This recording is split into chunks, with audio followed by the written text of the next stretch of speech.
Oi, pessoal. Essa é a nossa primeira aula da disciplina de Projeto e Análise de Algoritmos do curso de Ciência da Computação no campus da UFC em Crateús, no semestre 2020.2. Durante esse curso, a gente vai estudar diversas técnicas de construção de algoritmos, bem como problemas para os quais essas técnicas são úteis para a obtenção de métodos para a sua solução. E, claro, a gente também vai analisar a complexidade desses algoritmos que serão desenvolvidos. A gente pode ver a disciplina dividida em 4 grandes seções, vamos dizer assim. A primeira parte tem a ver com complexidade assintótica, análise assintótica e a simplificação de relações de recorrência. Daí a gente tem a utilização do teorema mestre e alguma outra análise sobre simplificação de recorrência, né? Aquela questão de determinar padrões e utilizar padrões para obter simplificações das relações de recorrência. Na segunda parte, a gente aborda problemas que podem ser resolvidos por divisão e conquista. Esses problemas têm uma natureza recursiva para a obtenção da sua solução. E algumas vezes essa natureza recursiva não é tão evidente. Então a gente parte para um estudo de como explorar essa recursividade desses problemas para obter soluções de divisão e conquista, certo? Onde a gente primeiro divide o problema principal em subproblemas que não se intersectam, resolve os subproblemas e em seguida combina as suas soluções para obter uma solução para o problema principal. Na segunda parte da disciplina a gente vai lidar com... essa era a segunda parte da disciplina. Na terceira parte da disciplina a gente lida com programação dinâmica.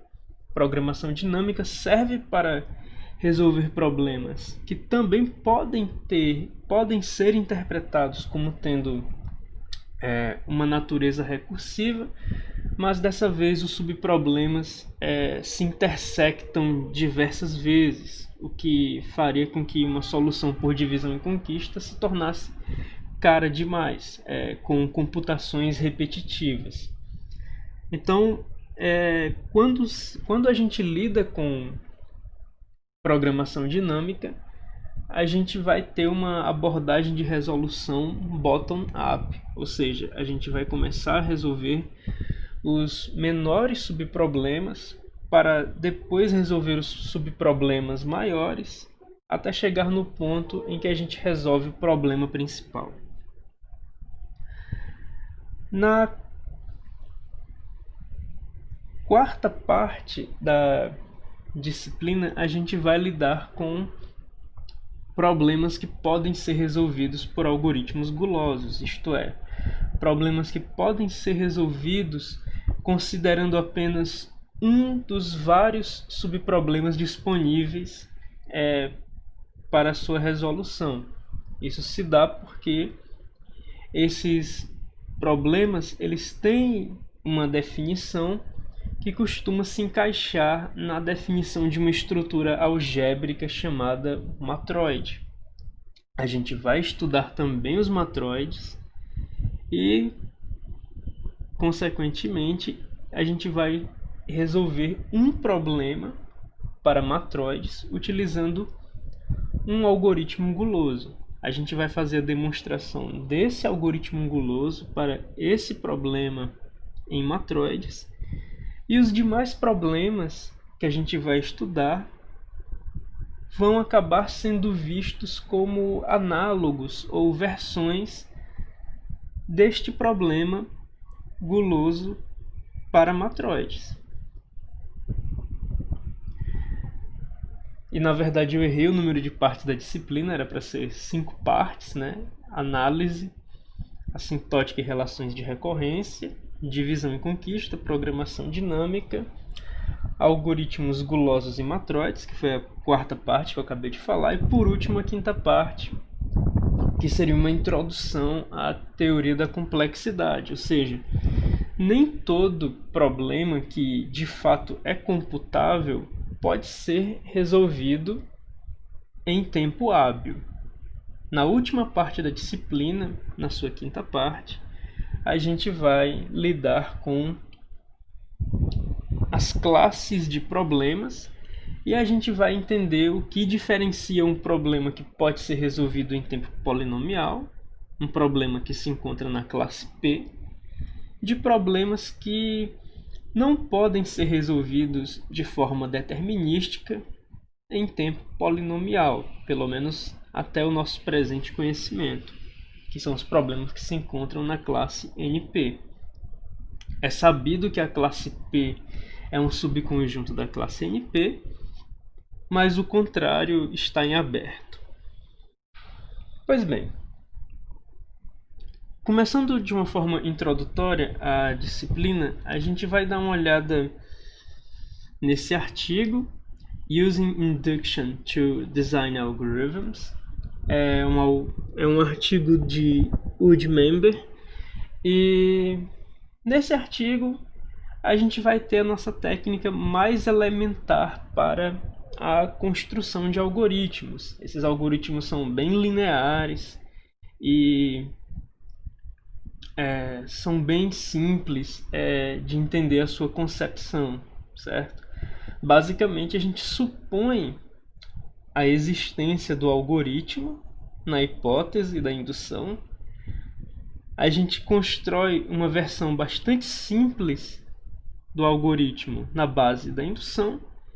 E o passo da indução consiste de... A tese da indução consiste de estender um algoritmo que resolveria a hipótese para resolver o passo da indução, né? Ou seja, a partir de um algoritmo capaz de resolver um problema com N elementos, a gente deve ser capaz de construir um algoritmo para resolver o problema com N mais 1 elementos, tá?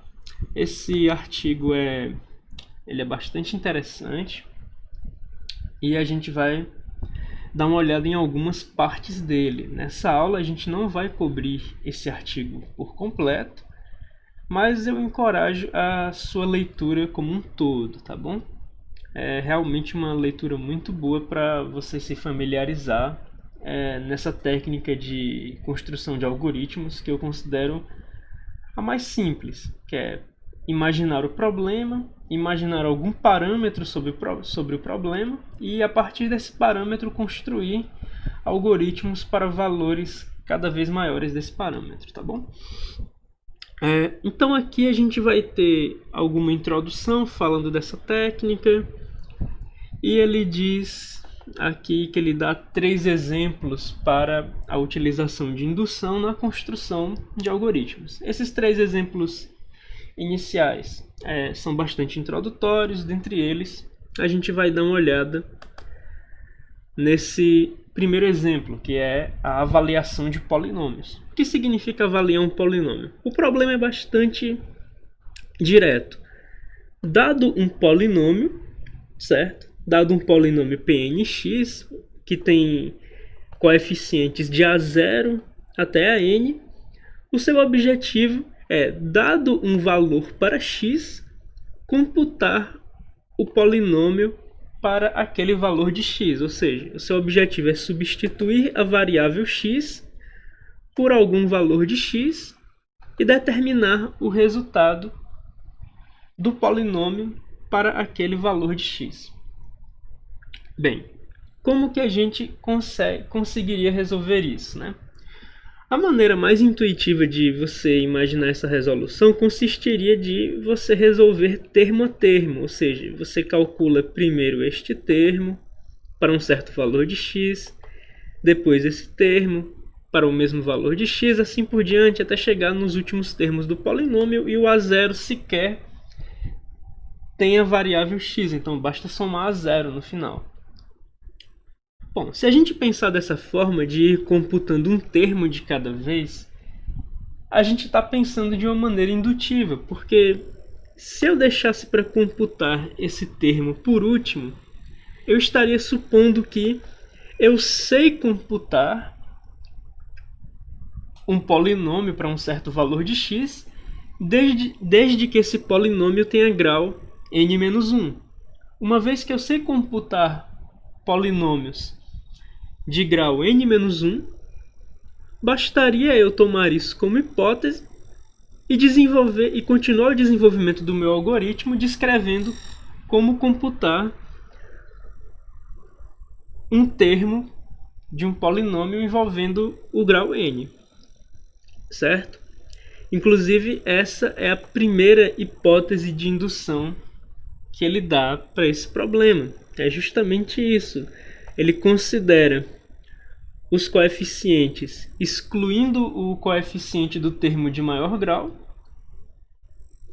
e ele determina, olha, se a gente sabe computar esse polinômio de grau n-1, então é fácil estender essa computação para o polinômio de grau n, ou seja, dado que a gente sabe computar esse polinômio de grau n-1, basta que a gente compute o último termo do polinômio, né? O termo de maior grau, o termo de grau n.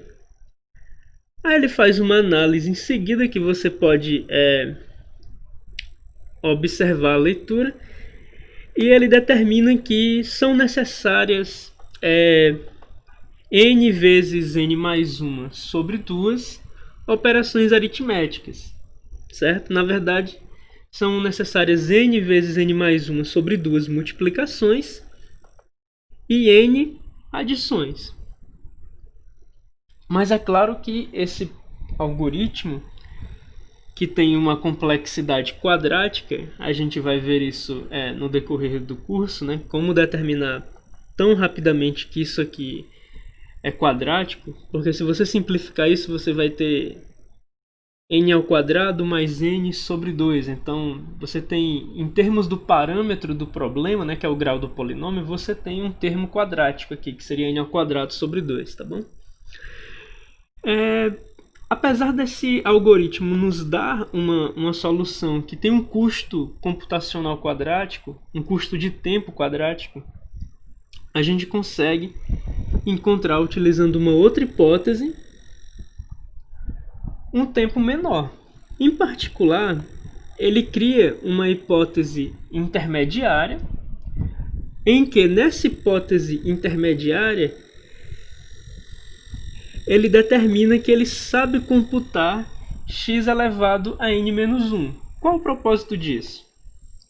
O propósito disso é o seguinte: quando você vai computar este termo a n multiplicado por x elevado a n, logo após ter computado todos esses termos, em particular, aqui você já teria computado quanto vale x elevado a n menos 1. Então você não precisaria computar desde o princípio quanto é x elevado a n. Bastaria você tomar x elevado a n menos 1, que você já havia computado anteriormente durante a sua hipótese, e multiplicar esse valor por x. E aí você teria o valor de x elevado a n. Ou seja, para você computar x elevado a n, uma vez que você tenha computado o restante do polinômio, você não precisaria fazer n multiplicações. Pelo contrário, apenas uma multiplicação adicional sobre o resultado de x elevado a n menos 1, que foi parte da sua hipótese.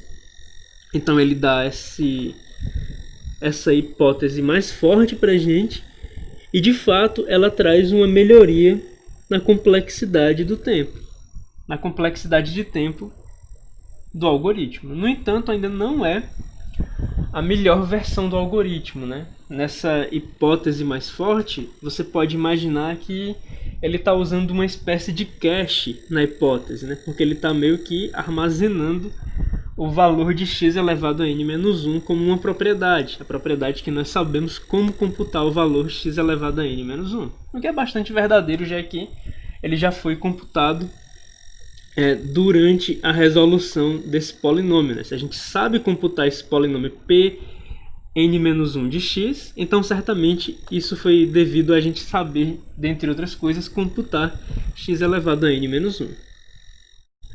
Mas claro, a hipótese mais forte ela não surge quando você descarta o termo de maior grau do polinômio. A hipótese mais forte para o nosso problema de computar um polinômio surge quando a gente descarta o termo de menor grau do polinômio, o termo de grau zero. Nota que nesse caso a gente não tem o A0. E a gente divide todos os demais termos por x. Nesse caso a gente obtém um polinômio de grau n-1. Novamente, a gente obtém um polinômio de grau n-1, só que dessa vez ele não é obtido por descartar o termo de maior grau. Dessa vez, ele é obtido por descartar o termo de menor grau e por dividir o restante dos termos por x. Ou seja, dessa vez a gente tem uma hipótese de indução que segue uma ordem reversa. A gente pode observar aqui, portanto, que esse polinômio original, com todos os termos, incluindo o termo de menor grau, o termo de grau zero, e o termo de maior grau, o termo de grau n, pode ser visto da seguinte forma. Primeiro, a gente deixa de lado o termo de menor grau, o termo de grau zero, como se a gente estivesse descartando ele. Em seguida, a gente pega os demais termos e põe em evidência x. No momento em que a gente põe em evidência x, a gente acaba tendo esse polinômio bem aqui dentro desses parênteses, certo? Então, o nosso objetivo seria computar esse polinômio de grau n-1, dessa vez obtido por descartar o termo de menor grau e dividir pela variável x. A gente computa esse polinômio, em seguida multiplica pela variável x e soma o termo independente, o termo de grau zero. Essa forma de computar um polinômio é conhecida como a regra de Horner. E ela é bem mais barata de computar do que a nossa primeira solução, do que a solução quadrática. Se você observar, essa regra de resolução ela traz um custo linear de operações aritméticas que devem ser realizadas. Em particular, a cada iteração deve ser realizada uma multiplicação e uma soma até que você chega na última iteração e, por fim, tenha obtido o seu polinômio final. Aqui a gente tem o algoritmo descrito, né? Como você pode ver, a gente começa com o coeficiente do termo de maior grau, e para cada uma dessas iterações a gente faz o seguinte com a variável p. A gente multiplica a variável p por x, como está descrito aqui na fórmula, né? A gente multiplica a variável p por x e soma a ela o coeficiente do termo seguinte, né? O coeficiente do termo seguinte, ou seja, uma vez que a gente começou com a n, o próximo coeficiente que vai ser somado é o coeficiente a n-1, na iteração seguinte é o coeficiente a n-2 e assim por diante, até que a gente chega no coeficiente a zero, tá bom? Então, essa é a forma algorítmica de representar essa regra de Horner. E a gente pode observar que para cada uma das n iterações é feita exatamente uma multiplicação e uma soma. Então a gente tem um número linear de multiplicações e somas, tá bom? E como foi que a gente obteve um algoritmo linear, sendo que a princípio a gente conhecia um algoritmo quadrático para resolver o nosso problema de computar polinômios. Bom, o nosso algoritmo quadrático foi concebido a partir de uma hipótese de indução mais intuitiva. A gente passou por algum refinamento dessa hipótese de indução, considerando uma espécie de cache, considerando admitir que, pelo fato da gente saber computar um polinômio de grau n-1, a gente naturalmente saberia também o valor de x elevado a n-1, é aí que entra a nossa cache, né? E após isso, a gente buscou, na verdade, um refinamento mais forte dessa técnica. A gente não buscou refinar a nossa hipótese de indução, a gente buscou outra hipótese de indução. Novamente, a hipótese consistia em saber computar um polinômio de grau n-1, mas dessa vez esse polinômio de grau menor era obtido de outra forma. E por ser obtido de outra forma, ele acabou resultando em um algoritmo diferente, que dessa vez, que por acaso se tornou um algoritmo mais eficiente, né? Foi percebido como um algoritmo mais eficiente, que é conhecido como a regra de Horner, tá bom? Aqui você vai encontrar mais dois exemplos simples. Primeiro, como encontrar uma relação de 1 para 1, dado um conjunto de elementos, dados dois conjuntos de elementos. É uma leitura bastante interessante.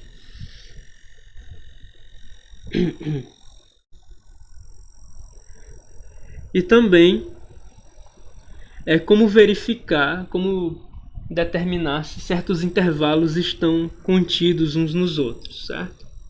Também é um outro problema interessante, com uma leitura bastante válida.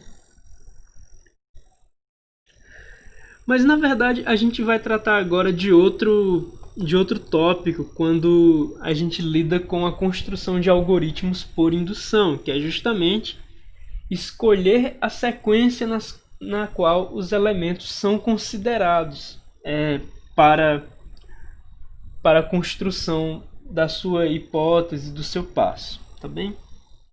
A gente viu naquele primeiro exemplo que a utilização de uma boa hipótese é crucial para a construção de um algoritmo eficiente pela técnica de indução. E agora a gente vai ver que escolher de uma forma prudente a ordem em que os elementos são considerados no subproblema também é uma escolha bastante crucial para o desenvolvimento de um bom algoritmo. Nessa parte a gente vai abordar o problema de ordenação topológica. Em que consiste esse problema? Bom, dado um DAG, ou seja, um digrafo acíclico, um grafo direcionado acíclico, né? Ou seja, um conjunto de vértices e um conjunto de arcos, né? Um conjunto de setas de um vértice para o outro, que não forma ciclo, a gente gostaria de encontrar uma ordenação dos vértices de tal forma que todo arco apontasse na direção dessa sequência, né? Ou seja, se a gente tem uma sequência de vértices V1, V2 até Vn, então um arco Vi e Vj deve ser de tal forma que Vi é um vértice que acontece antes de Vj nessa sequência, tá bom? Então uma ordenação topológica é isso, é um sequenciamento de vértices em um grafo direcionado acíclico, de tal forma que os extremos de um arco, a origem e um destino de um arco, ocorrem primeiro a origem e depois o destino nessa sequência de vértices, tá bom? Então, a gente tem essa descrição do problema, né? Ou seja, dado um grafo acíclico direcionado com n vértices, a gente gostaria de enumerar esses vértices de 1 a n, de tal forma que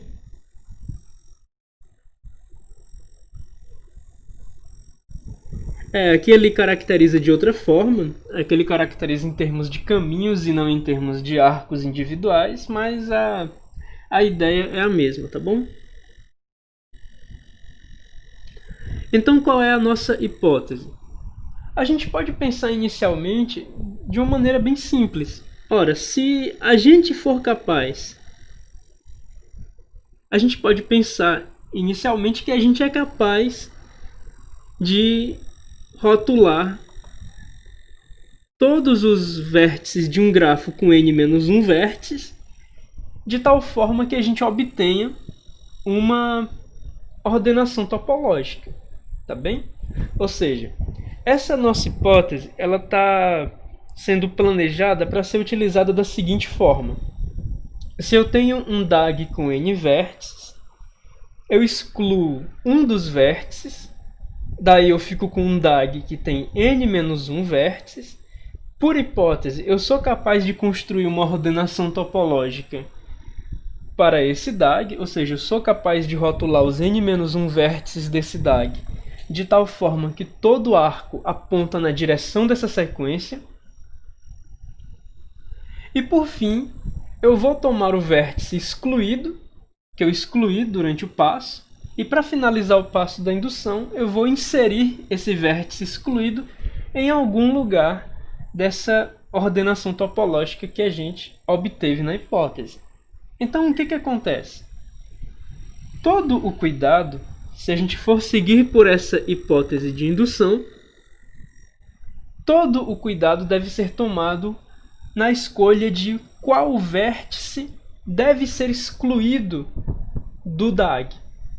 Não é? A gente pode excluir qualquer vértice de um DAG com n vértices, obter um DAG com n-1 vértices, fazer a sua ordenação topológica e, em seguida, reinserir o vértice que foi excluído para a gente cair na hipótese.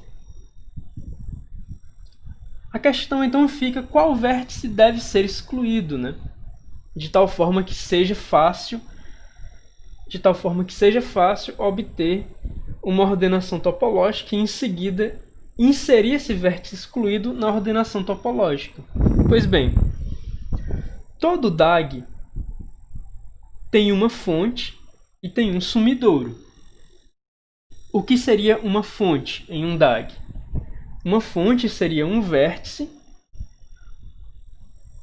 que não tem arcos entrando nesse vértice. E um sumidouro é o contrário. Um sumidouro é um vértice sobre o qual não incidem arcos saindo dele, certo? Ou seja, para um vértice ser uma fonte, não podem haver arcos entrando naquele vértice, e para um vértice ser um sumidouro, não podem haver arcos saindo daquele vértice. Então imagine por um momento o seguinte, já que um DAG é conhecido por ter pelo menos uma fonte e pelo menos um sumidouro, a gente pode imaginar pegar uma fonte de um DAG com n vértices, excluir essa fonte, e daí o nosso DAG passa a ter n-1 vértices. A gente forma uma ordenação topológica desse DAG e em seguida a gente deve se preocupar em que lugar inserir a fonte que a gente acabou de excluir nessa ordenação topológica. Veja que não existem arcos entrando na fonte, só existem arcos saindo da fonte, pela definição de fonte. Então, qual seria o lugar apropriado para colocar essa fonte na ordenação topológica? Seria no fim? Bom, se a gente colocar essa fonte no fim da ordenação topológica, o que a gente vai ter é que todos os arcos que estão saindo dessa fonte vão estar apontando para vértices anteriores na ordenação topológica. Ou seja, se a gente colocar a fonte no final da ordenação topológica, a gente vai ter criado uma sequência de vértices de tal forma que existem arcos que apontam no contrário dessa sequência de vértices, né, que apontam na contramão dessa sequência de vértices. Justamente, os arcos que saem da fonte vão estar encontrando vértices anteriores à fonte, posto que a fonte foi colocada no final da ordenação topológica. Então, o adequado seria fazer o contrário, colocar a fonte no começo da ordenação topológica. Se a gente coloca a fonte no começo da ordenação topológica, a gente sabe que todos os demais vértices do grafo se encontram à frente daquela fonte e, portanto, os arcos que saem daquela fonte estão apontando para vértices que ocorrem após ela na ordenação topológica. Portanto, os arcos que saem da fonte, estão apontando, estão indo na sequência, estão indo na direção da sequência que a gente está construindo como a nossa ordenação topológica. Todos os demais arcos do digrafo, ou seja, os arcos que não estão saindo dessa fonte, por hipótese, também estão apontando na direção dessa sequência, pelo fato de que a gente construiu a ordenação topológica de n-1 vértices por hipótese. Ou seja, a gente foi capaz de construir utilizando os n-1 vértices remanescentes, né? Ou seja, todos os vértices com exceção da fonte, a gente foi capaz de construir, utilizando eles, uma ordenação topológica. Ou seja, para qualquer arco que não envolva a fonte que a gente tem excluída, esses arcos, por hipótese, eles apontam na direção dessa sequência. O que a gente fez em seguida foi colocar a fonte no começo dessa sequência e, portanto, os arcos que saem da fonte naturalmente apontam para vértices que estão após ela, e daí a gente pode ver que todos os arcos, sejam eles saindo da fonte que a gente excluiu ou não, apontam na direção da sequência, certo? Pois bem, pessoal, a gente tem visto uma forma de construir um algoritmo a partir de indução, considerando a exclusão de uma fonte do DAG, e o artigo que a gente está lendo, ele traz uma outra forma de construir um algoritmo para ordenação topológica utilizando indução, tá bem? Então essa leitura também ela é bastante interessante. Aqui ele não trata da utilização de fontes, da utilização de remoção de fontes para construir o algoritmo. Aqui ele trata de fazer uma busca em profundidade, tá bom? O que é bastante válido também. Em seguida, ele traz uma análise da complexidade desse algoritmo que ele propõe. E aí ele continua discutindo alguns outros problemas, como o problema da celebridade e alguns outros.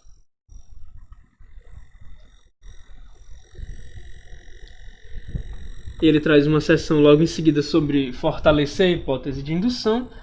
Enfim, essa é uma leitura bastante interessante, eu recomendo.